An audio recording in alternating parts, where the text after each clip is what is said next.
Welcome to the Consummate Athlete podcast, where we explore what it means to be a well-rounded, happy, goal-crushing athlete.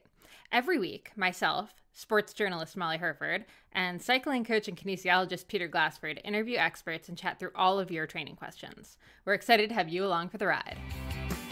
Hello. Welcome back to the Consummate Athlete podcast. We are so excited. If you're watching on YouTube, we are back in our home studio. Peter, how is it going? It's going well. I like that you oversell this studio, but it is. The lighting is better. We are seated in a good spot and happy to be home. What's the phrase? You like dress for the job you want, like not the job you have. What job is it that we want? Is it fake it till you make it? I don't know. Whatever I'm doing right now, we are faking it till we make it. If you zoom out, it's not great, but right now, this cropped in looking good. You've got a great Strong Girl Publishing t-shirt on. Appreciate you repping the business. Well, I didn't know I had it, so there we go. We're wearing this shirt. Can people get a Strong Girl shirt or books by Strong Girl at stronggirlpublishing.com? Good job. Good ad read there. Okay, that's great. You got the .com. That's impressive.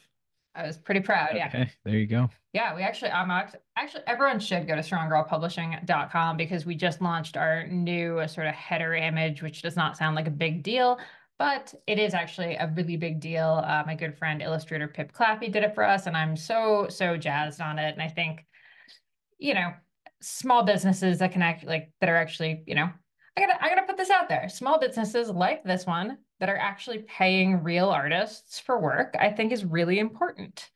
You don't like robots, is that what you're saying? I mean, I'm not saying I hate robots, but I am gotta be nice to the robots before they come and get you. Exactly. Yeah. If they're listening to this, I love them. They're fantastic.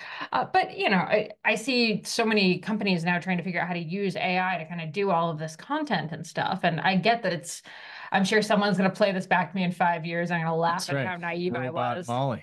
Yeah, you're wearing your animatronic hat or something. Yeah. At any rate, I just think it is important to continue to support creators, especially if one wants to be paid as a creator. Sure. It sort of makes sense. Pip did the cover for your third Shred Girls book, I think? For all of them, she did. Yeah, when we re-released them, she did covers for all of them. Okay, well, there you go. You can see the stylings for that.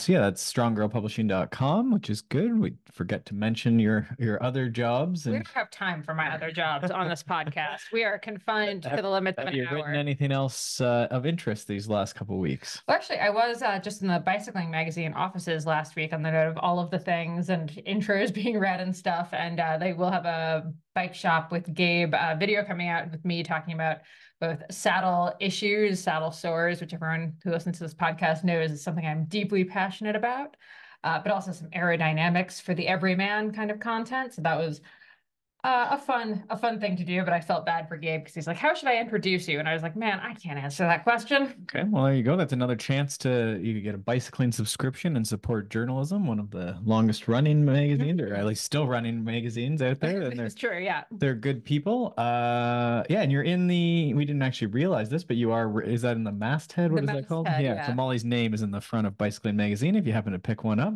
Although I'm a little bummed because 10 years ago when I first started with bicycling, there was a time where I was in there as the Inseguitore, which is Italian for chase group, which Bill Strickland, the editor-in-chief of Bicycling at the time, now he's the editorial director. At the time, he gave me that title because I was always kind of bopping all over the place, chasing the stories. Now it's a more boring contributor, but no one has cool names anymore, so I'll take it.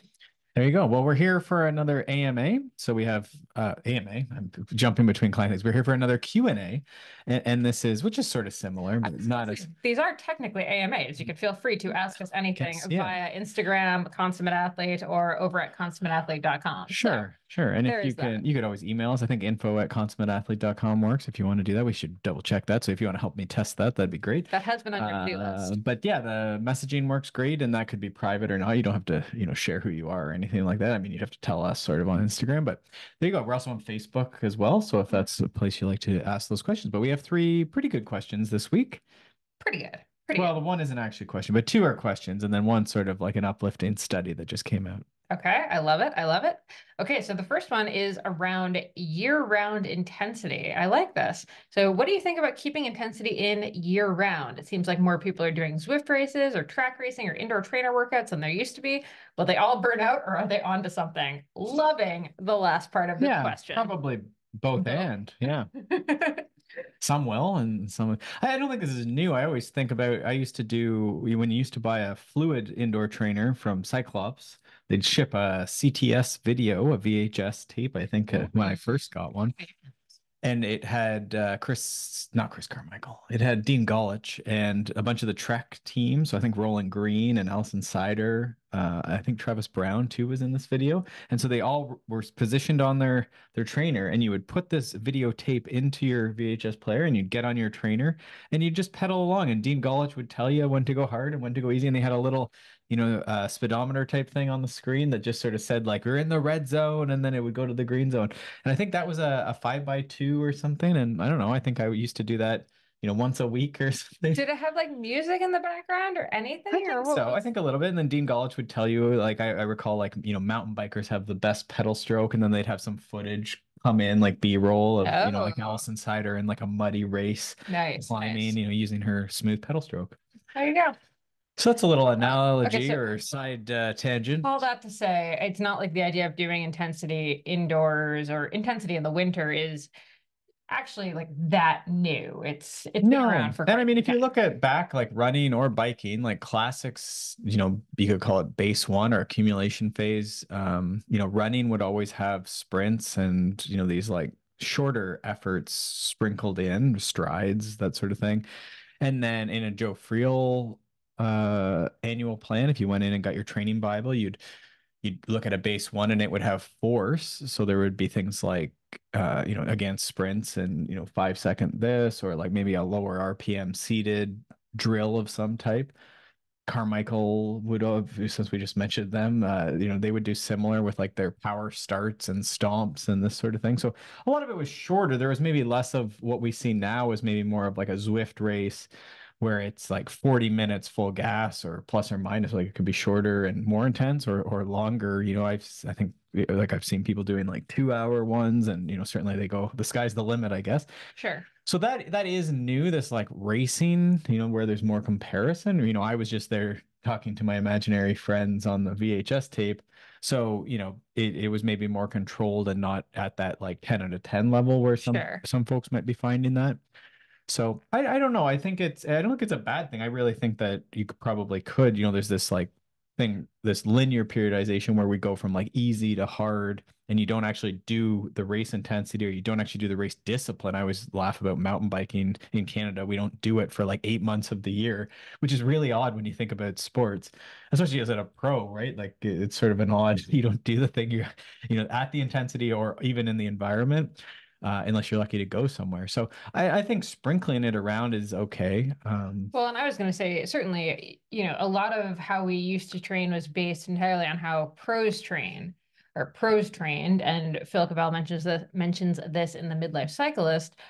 But we're sort of the first cohort of master's age athletes who are like truly working normal jobs and also training and taking racing kind of seriously. They're not just tootling around on bikes. So the reality for most of us is like, we can't do what those elite riders used to be doing, which was hours upon hours and hours and hours of base in the winter during their off season, or not off season, during their base building season. They really did very limited intensity because they have the ability to do 30 hours a week on the bike. Right. And that is the question then, right? Is what do you do when you only have 8 hours? And, you could ride easy for, probably 8 weeks and do 8 hours. But then at some point, your body's going to adapt to that. So then it is, what do you change, right? If you're trying to gradually progress, or, then what is the element that you're going to change? And we sort of talked about this a couple of Q&As ago, and we talked about like, what should you focus on? We sort of said, okay, well, once you've nailed consistency, you're riding regularly. And once you've hit volume and you're kind of maxed out on, maybe not maxed out on the volume you physically could do, but maxed out on the volume that your schedule allows for, like, where do you go from there? And the answer is going to be intensity. Yeah, probably. You might get a few blocks there. I always give that challenge where I think most people could actually get fitter and be happier and healthier and more consistent if they did sort of like a Maffetone block or season where they go 12 weeks where it's very strict endurance, but most people won't have the mental tenacity and discipline to just do that, to train under 140 beats or whatever yours is. So with that said, I think, if you looked at a Joe Friel or like a traditional thing, you'd sort of gradually increase the amount of tempo, and then maybe you do a bit of sweet spot, and then you do maybe a bit of threshold. And so you would be like gradually ramping up the amount and then also the intensity in that plan as spring approached. And I think that's still a great way for most of us to do it. We could probably all get away with, endurance most of the week, maybe some coordination drills, some strides if you're a runner, some spin ups if you're a cyclist, and then gradually build something like a tempo or a sweet spot. Mhm. Now that sort of gets tricky again because this person was asking about something, maybe like really hard VO2 intervals you'll see pop up in some of the Zwift and on these other like trainer softwares where is that how is that? And I don't really mind that either. I'll a lot of times do VO2 most of the year as well. But I think it's just being careful that the dose is appropriate and you're sort of like doing it for a number of weeks. That's always where I find where it's sort of sporadic, where you're not doing like 4x8 or 5x4, and you're going to take that across 3 or 4 or 6 weeks and sort of learn about the set, get a little better at it and see some progress. So hard the first week, and then the next week you did a little better, and then a little better, and you figure it out. So I think that's really the only caution and where you would be more successful. Now, if you had a Zwift race, and you're racing, I've seen that go okay too, but what I do like is that that's not overdone. So the rest of the week isn't like intervals to make up for that. There's a lot of endurance around that. And then probably you'd want to take blocks off of that. I know some of these things work in seasons where it's like 4 or 6 week, every Tuesday night, and then there's a bit of a break, and you could have discipline to sit out some of those. That's probably good advice too, just so you're not like. And this is all assuming that you are going to race a bunch in the summer. If you're not, then I mean you're sort of just moving around the seasons a little bit too. Yeah. Two other things kind of come out of this. One would be rather, maybe before I added intensity, and I'd also be contemplating cross training slash strength training. We often talk about the off season is a really good time, base season is a really good time to kind of build up that strength training practice. And, sometimes doing strength on top of intervals, especially if you've never done strength before, can be a lot on your body. So definitely if you haven't started strength and you have any inclination to, off season would probably be the time I'd focus on that versus intensity. Just kind of use that time where you have that extra energy. So I know for me, I mean, Thursday strength because I do strength Tuesdays, Thursdays, and like intervals on Wednesdays. And every week doing that strength on Thursday is less of a physical hurdle, but it is a mental hurdle to get that done because I'm kind of like done from the intensity the day before. Sure. Yeah. And sometimes you have to be careful a little bit with that because, like, you end up with a more intense thing, many days of the week. That's the trouble often with strength is people will put it on the easier day. And then you end up with like, every day of the week ends up being moderate or hard. So sometimes that's where doubles can come in for sure. But that to your point more that in the strength training can add a dose of intensity to the week and maybe even a little extra volume to the week and certainly a little extra frequency to the week. So again, you could use that example of you train 8 hours on your bike, but maybe you're fitting in, 2 or 3 strength sessions on top of that, then you might see improvement. And there is always, in that 8 hour example we were talking about where you're just training endurance, which most people wouldn't do, but use it as a example. You might also find that like every week, you're pushing a bit more and progressing just even at that. So then again, the load might change because the amount of power you're pushing or the pace you're pushing running, even though the volume's about the same, the intensity might come up too. So you can watch that. That's again where I think that experiment of those like 6, 8, 12 weeks could be interesting for someone who's like, you sort of do the same thing most weeks and you just keep getting a little faster and a little faster. So anyhow, there's that. The analogy I like, around this intensity, especially in the off season, is there's sort of a couple. I think it was Dan Pruill told me about the idea of like spinning tops. And if you think about like maybe you could think of zones or intensities or however you like to think about it as tops that you're trying to keep spinning. So you don't ever want to like leave one of the tops for, again, like 8 months and then come back and go, oh, I got to sprint all of a sudden, or like, oh, VO2 all of a sudden. So you might think about some of these efforts as sprinkling them in, every 7 to 14 days, something like that, where yeah, you jump into like a quick short Zwift thing to get some threshold, then maybe do a sprint workout, but none of them are, it doesn't have to be a ton. It could just be sprinting and warm-ups for workouts or like a tempo workout or something, right? So I always thought that was a good analogy for it. trying to think of the other ones. The other one, Steve used to sometimes talk about, Steve Neal used to talk about like walking across grass. And if you like keep walking across the grass, it doesn't grow in. You sort of get like a path. And so that's sort of the same idea. You just want to keep the path worn in. So you can think about that too when you're thinking about different intensities or something like that, where it doesn't take a lot. You just have to go, every now and then, once a week or every 10 days or something. Yeah. Okay. And then last part of this question, I think what we kind of haven't really talked about is the fact that we're talking Zwift races, track racing. That was two racing elements. I do actually think that too much racing at this time of year does lead to a lot of burnout in the summer months. Because I mean, it's just so easy at this point to be racing pretty much weekly, if not multiple times a week. Heck, with Zwift, you could race every day if you wanted to.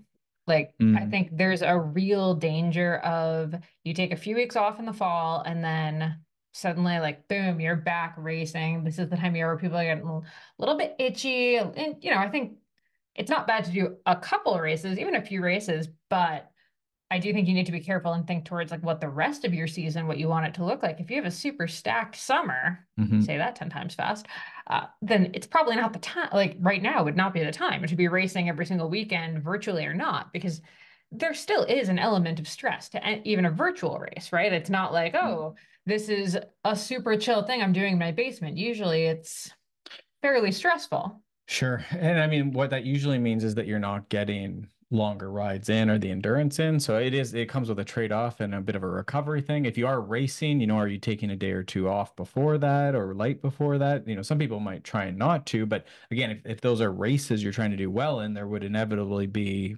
recovery before and recovery after. So that is sometimes where it's hard to make progress, right? And it's like during the race season, we expect that, but that's the idea is that you accumulate. I sort of like the idea of calling the base season more of accumulation phase. I don't know that I'm saying that word right for some reason. And then you utilize the utilization phase is sort of what we would call like the competition or the, some people might even include the build phase in that. But if you think about your accumulating fitness and then utilizing fitness. So if you're always utilizing, then it's hard to be actually accumulating. Yeah. I would just be very careful equating intensity or intervals with a race. It's just not exactly the same thing. I don't think so. No. I mean, it's a good stimulus and a lot of people need to learn how to race. So there is that. And if you have super bad race day nerves, I think actually like Zwift races and I'm seeing that with a few clients. It's like I'm doing more than I would like to do this time of year, but I'm sort of hedging that it's going to help with the nerves and then the racecraft and the working hard, call it mental toughness. Some people don't need, I have clients who've been racing for 30, 40 years and have been elites, right? They can jump into a race any day and they're like at the front, but almost regardless of fitness, right? Like the fitness is what keeps you in the race, but they're so good. They know how to work and when to work and everything else. They know how to turn it on and they get nervous, but like appropriate level of nervousness. So those folks, do they need to Zwift race? Probably not, but they're different folks. So I think it's one of those things that's all these tools, but you want to make sure that you are building the fitness at some point. And again, like I say, if you're racing, we say, race if you're going to race. And that's sort of where there's this thing is, are you racing or are you training? And it's hard to do both at the same time. Exactly. Cool. All right. Well, I think that hopefully answers that question. Before we get into the next question, just a quick shout out to our sponsor, AG1. I'm very excited. We're back to our green background here. If you're watching on the YouTube, it is pretty much the color of an AG1. There you go. It is the color of an AG1 packet, which might actually explain why I like AG1 so much, partially for the fantastic green that they're bringing into like the paint store with me. But anyway, loving, formerly known as Athletic Greens, AG1 just kind of has all of the things you need. One-stop shop, your probiotics, prebiotics, minerals, vitamins, adaptogens, all of the superfoods, just pretty much the simplest supplement that you can take. Mixes up great in water. We have a little frothy thing now that makes it even better. I think it tastes great. We actually ran out. I miscalculated. We ran out in February when we were away from home. It wouldn't have made sense to try to ship it to where we were. And I missed it in the morning. For sure. And then when we got back to having it, I was also a rest week, and I felt like I was on fire. And was it the rest week or was it the AG1? I don't know. I don't know. Maybe a bit of both. A little bit of both, yeah. Yeah. I also found, to be honest, I was not drinking a big glass of water in the morning without it, because that's actually become my habit. Is I wake up and I have that as like a huge glass of water before I get into my coffee. So it's kind of got the added benefit of forcing me to do my morning hydration. And yeah, I just love the kind of nutritional insurance, knowing that I sort of have covered all of my bases no matter what happens for the rest of the day. Although obviously we try to focus on the healthy living while we're home. But anyway, if you want to try it out for yourself, you can head over to drinkag1.com/MollyH. Again, drinkag1.com/MollyH. You get 5 free travel packs, which are super convenient, especially as racing season is coming up, plus a year's supply of immune supporting vitamin D drops. So yeah, take ownership over your health and try AG1. It's funny. I see a lot of the bike packers now are not necessarily even AG1, but like the greens thing seem to be like circulating what you were talking about last year, and seems to be, I'm seeing more of this where it's, you've been out there for 2 or 3 weeks and you haven't had a vegetable. So yeah, you might something to try for bike packing season, perhaps. I feel like it probably took like one bike packer getting scurvy and it just sort of like spread through the community. Like, oh gosh, we should probably make sure we're getting some vitamins in. Yeah, for sure. But yeah, honestly, that's actually a fantastic, like, I think we've brought it hiking before. I think it makes a big difference. So yeah, check it out.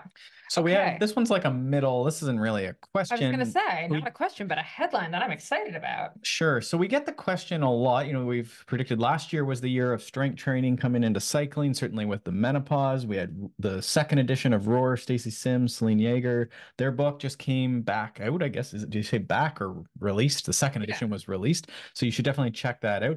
Big, we always say the heavy lifting is a big deal. The protein, big deal.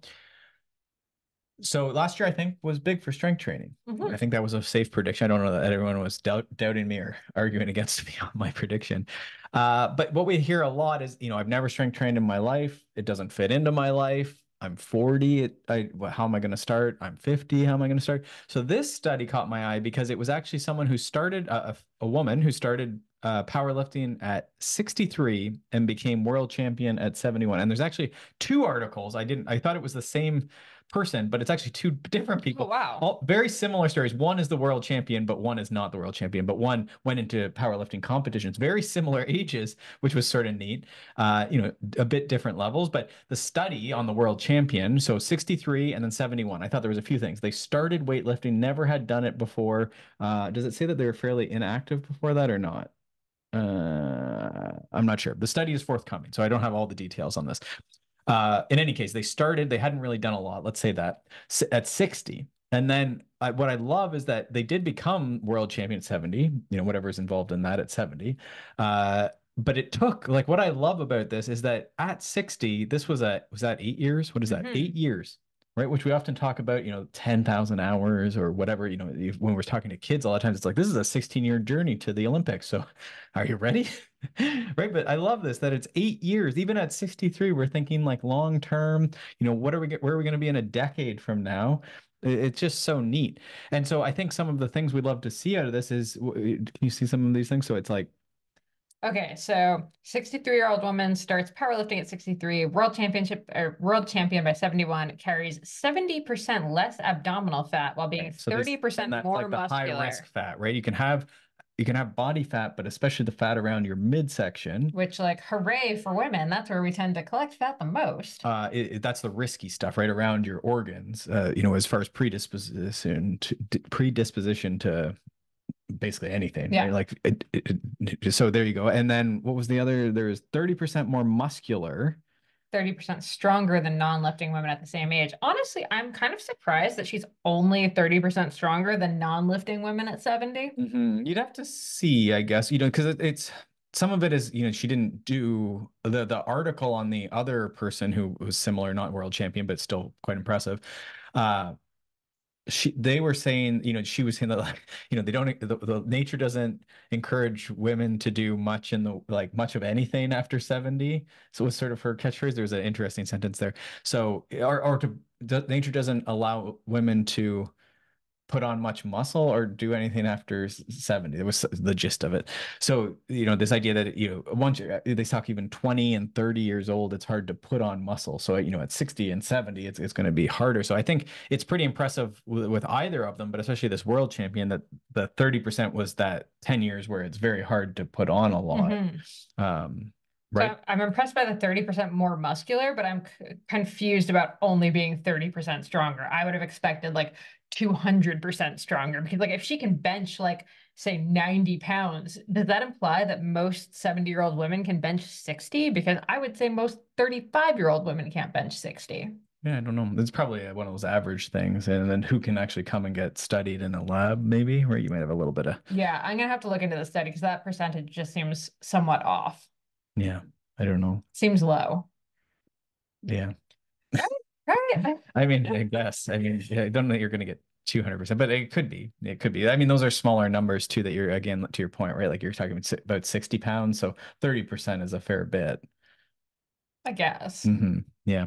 In any case, hopefully, inspiring, Yeah, if nothing yeah. else, that, you can start new things at 30 or 40 or 60, and where you go, even I guess older too, right? We know lots of people. So, well, it's that whole like it's never too late to, or like the best time to start was 20 years ago. The second best time to start is today. I'm seeing that about planting trees a lot. That quote for some reason seems to be coming up a lot. That quote was about planting trees, like it the is. initial. It yeah. is. Yeah, it was the best time was to do it was 20 years ago, but So like the arborists are reclaiming it. They're like, could you please stop using this for other contexts? Like we're kind of over talking about it for business and sport and compound interest. Let's get back to the trees.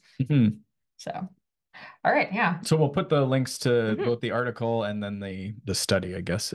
Cool. Yep. Put them in the show notes. What else do we have?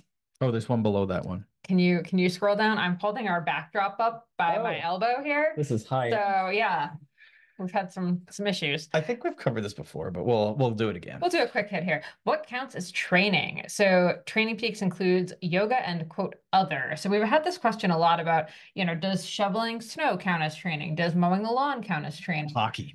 So it's very Canadian questions today. Yeah. Yeah, we'll put a link to the hockey one because I feel like I yelled a lot about that one.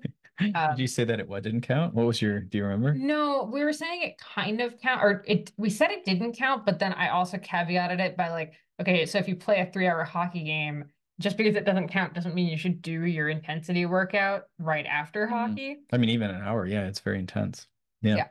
So at any rate, what counts as training? So basically, like if you're a bike racer, what do you log in your Training Peaks? Actually, downhill skiing is another one. So especially if you're working with a coach, I guess, just to like kind of keep your Training Peaks clean and make it make sense. Sort of like tax. I see this is often like a philosophical and an accounting question. So you want to align with your coach or whoever you're working with on what, what is your goal and what's important to you.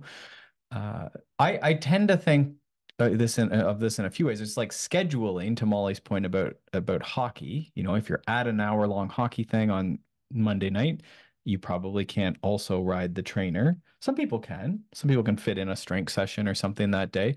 But there's a bit of a scheduling. So like you almost need to put it in the calendar if you're working with someone.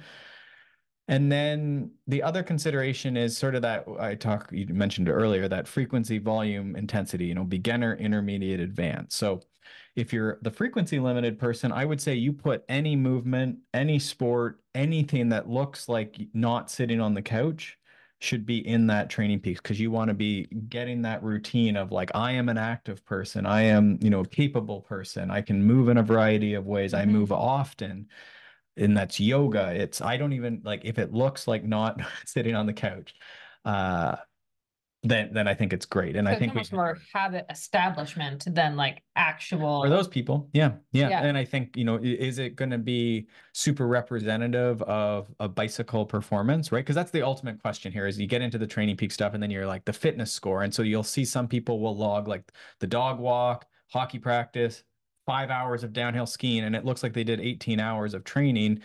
And in some ways they were active. They were out in the outdoors doing downhill skiing, but they might have never ridden their bike all week. So now you have 18 hours and maybe it put an intensity from heart rate, or pace from like a quote unquote run, but it's a walk, which is good. But again, maybe not the same as running or biking.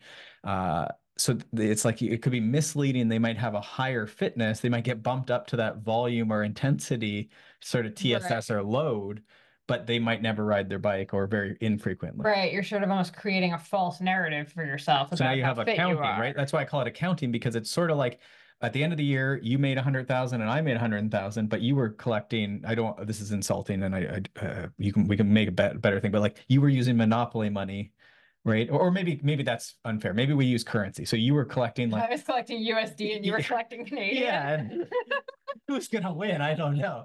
Yeah, but that would be the thing is maybe that's a great analogy. So like the exchange obviously isn't one to one. It's like 70 to 100. And that's often how the training benefit of this cross training stuff. What's the crossover benefit of running versus biking? So even those ones which are similar, which my schedule always has running and biking and strength in it. So the running ends up bumping up my fitness or my load. I prefer to call it the chronic load or what people will call fitness score. So you have to be careful because it might not represent my best bike performance, even though it looks like maybe I've been training, say 15 hours in a week. Maybe I was only on my bike for 12. Right, right. So it's tough.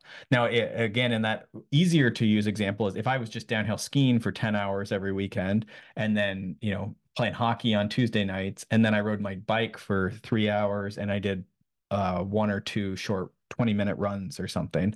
Again, then it gets tricky, right? If we're trying to use that load to predict your performance at the Spring Classic in April or May. Mhm. Yeah. So what I usually suggest to clients, and again, you can account it however you want. You just have to be consistent with how you're doing it so that you can look back and say, like, last year I did this and this year I did this. If you're frequency limited and you struggle to get something in most days of the week, then I would just log everything and be really proud of all the movement you're doing and talk about it and log it. Like say, I did yoga, it was great. I felt good. I did a walk. I went here. I went, riding with this person. These are the intervals I did. This is the Zwift race I did. I think that's super important for those folks. And then once you get into riding, you're riding those 5 and 6 days a week. Then I think we're going to be maybe a bit more picky. Maybe the walks, we can just count your steps on your watch. We don't need to log walks as a thing. We could keep that separate and then just say like, hey, have you, you're not sleeping well. Have you been getting 10,000 steps in a day? Like, what are your steps looking? You're like, oh no, I've been riding my bike all the time. I never walk. I stopped walking because you told me not to count it in training feet. Well, okay, well now we need to look at this. So then you might count that separate in like your normal person stuff, just on your Garmin app or something. Just look at your steps or your iPhone tracks this separately. We don't necessarily need to put it in the training log. And so that's how I would start doing that. And downhill skiing, some of these things if you want to put them in the calendar, you could put them in, but just don't log heart rate or duration. Just put some comments in that and call it downhill skiing. Then you can see on Sunday you didn't train because you were downhill skiing, and like you can put all your stats in there. Maybe a link to a workout file if some of the skiers like to track, how much they descended in their downhill skis or something like that. So there you go. But I think you just need to be careful with that. And I would say once you get up into that more advanced stage, I would say you got to be careful. Yeah, I think the only other caveat I'd be is just be very careful if you tend to be kind of on the obsessive side with exercise. Like, you can kind of fall into really bad habits Mm. because I think, if suddenly you're walking 10 miles a day or, you are downhill skiing like 3 hours a day because the skiing is fantastic and stuff, and you're just trying to kind of like cram that in and you're not recording it, that's actually kind of doing your coach a disservice or you a disservice because you Yeah. aren't really seeing it. And Yeah. it can add up. The So I think if there's like chronic or even like a huge acute load or something, Well, like we know that there's a lot of endurance athletes, especially like as I said, like you get to these folks who are the higher end, the intensity limited. Uh, yeah, that the fatigue is part of intensity. So yeah, you have to be very careful. And there are a lot of us that have a bit of a tendency towards like a exercise.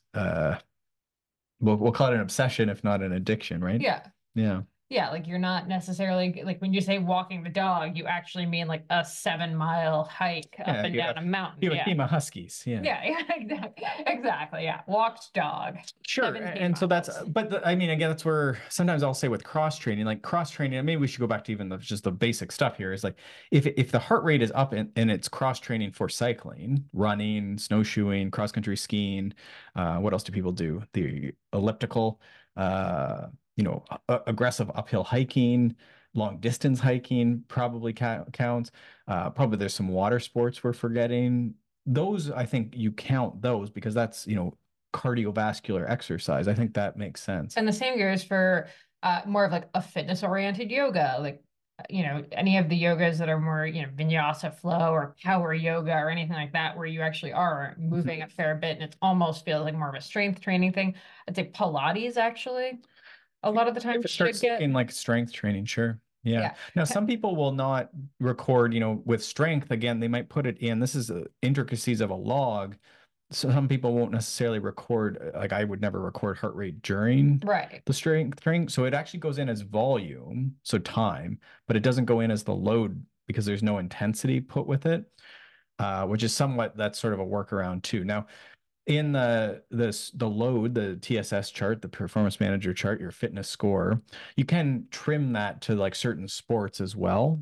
And so in the Joe Friel triathlon Bible, they talk about, because there's 3 sports in triathlon, obviously. The fatigue you feel comes from all of these things. That's sort of what we're talking about. So hockey and all these things, they build up fatigue, which is the fitness score. Sorry, fatigue is not the fit score. It's the fatigue. And then the fitness is sport specific. So that fitness score or CTL, it is for biking and so that's sometimes a workaround you could use. I find it like a little convoluted to do it that way, but that's how you could do it with something like triathlon or someone who's doing a bunch of other stuff, even just for the chart, you could just reduce the sports that are included in that calculation too. Gotcha. Yeah. Yeah. So that would be the other workaround. What really starts happening though is you get a very clunky calendar, right? Like you use a spreadsheet, which is the same difference as like a calendar. And so if you started including like every walk you did and all this stuff in the calendar, do you include your strength in there too? No, I mean, my coach is aware of it, Yeah, but you sort of just talk about like, okay, you're doing it twice a week or something in this routine. yeah, Yeah. exactly. Yeah, so that's, and that's certainly something that I've seen people do. They build out those comments for the day. So it's a bike workout, but then you mention the other things that you did in the day. And then that way it could sort of be encapsulated as well. Sure. But now, Training Peaks has a couple other, it's sort of an ad for Training Peaks that's not really Yeah, not paid for. sponsored. They knew they could. Uh, they have things like notes and availability. So a lot of my clients, who do downhill skiing or some of them do like car racing type stuff, they'll use availability, which just blocks it off as like, hey, coach, I'm only a bit, I can be partially or fully unavailable. It's called availability, but it's like when you're unavailable. So you can give a little bit of notes for that. So a lot of them, like I find that's a great way to just say like, yeah, that day I can't put anything on as the coach, and I can see, oh, it's for downhill skiing all day. So I still know that like on Monday, it probably isn't the day to just smoke them with, something really hard. Let's Sure. get them back rolling with more of an endurance and some spin ups. And then maybe Tuesday might be the day, right? And that again is a great sign that maybe Monday we can try and get training because they're not going to be training maybe Sunday. But again, the fatigue, as you say, you have to be careful with. Hmm. All right. Well, Yeah. hopefully that cleared it up. I think we might have just muddied the waters even more, but there you have it. Again, if you have any questions, consummateathlete.com, at Consummate Athlete on Instagram. And if you like the show and you don't want to miss it, make sure you're subscribed, rate, review. And also you can head over to consummateathlete.com to subscribe to our newsletter. We have articles that come out on the site every single week. We have all the new podcasts and show notes and all that jazz. So definitely subscribe to the newsletter so you don't miss anything and you can check out everything we're up to. All right, with that, thanks so much for tuning in, and we will see you next week. Thanks so much for tuning in to the Consummate Athlete podcast. If you want to hear more training, racing, and endurance sport advice, make sure you subscribe to the podcast and leave us a rating and review. You can also subscribe to our newsletter at consummateathlete.com for a weekly dose of inspiration and advice straight to your inbox.